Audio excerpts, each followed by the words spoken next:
Hello, my name is Daniel Dersh and I'm one of the creators of bimelscript.com, and today I'll be showing you how to create a code snippet. Alright, so the first thing we'll want to do is log into bimelscript.com, so I'll go ahead and do that. Okay, now that I'm logged in, the next thing I'll do is I'll go to the contribute page, and this allows you to manage all your snippets and video tutorials, all your content that you've made. Next I'll press the create snippet button. Alright, now we're on the create snippet page. The first thing I'll do is fill in the title. Now the rule of thumb for the title is you want it to be as concise as possible but as descriptive as necessary. So I'll just call this one how to create a code snippet. Alright, next we'll have the tags field.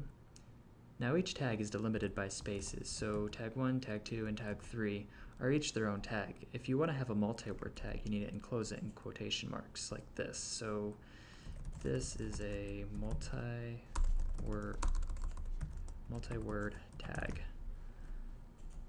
Alright, there we go. Next we'll move on to the summary. Now the summary should describe the content of the code snippet without going into too much detail. It's something that could possibly show up on the front page of bimelscript.com, and it'll definitely show up on the browse page where your snippet shows up. So you want to do a pretty good job on it, but we'll just keep ours simple for now. So we'll call it learn how to create a code snippet. Alright, next we'll move on to the topics field. Select every topic that pertains to your code snippet. I'll just select these three. Alright, for the versions, you want to select all the versions that your code snippet works on. So say ours only works on MIST 3 and BIDS Helper 1.6.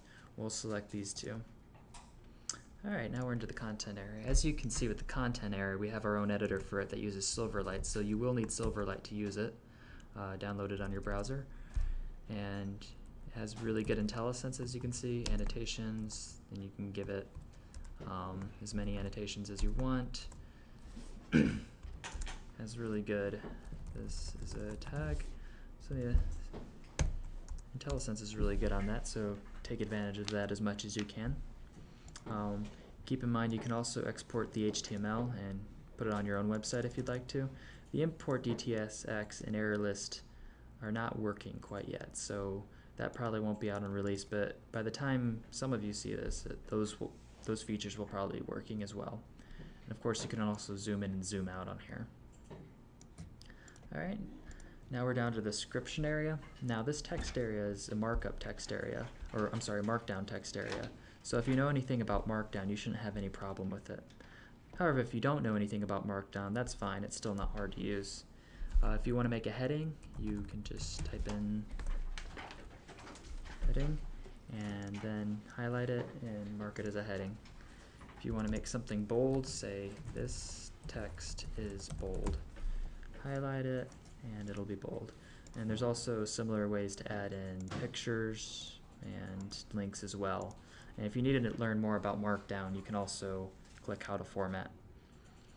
Anyways, that concludes the code snippet right there. So we'll click preview to look at it. Preview doesn't publish it, so you're the only one that can see it right now. Alright, it looks pretty good. There's our code. It has syntax highlighting. There's the summary, of course the description that we put in, and topics, tags. Here's the multi-line tag, the versions that it works on and doesn't work on, and of course you don't have a rating yet since no one's rated it. Alright, so since it looks pretty good, I'm going to publish it, so I'll just hit publish it, and that should automatically publish it right there. And of course if you do see any problems, you can always go back and edit it here, and everything should be the same. Your code's still there, summary, topics, everything's still selected how it was.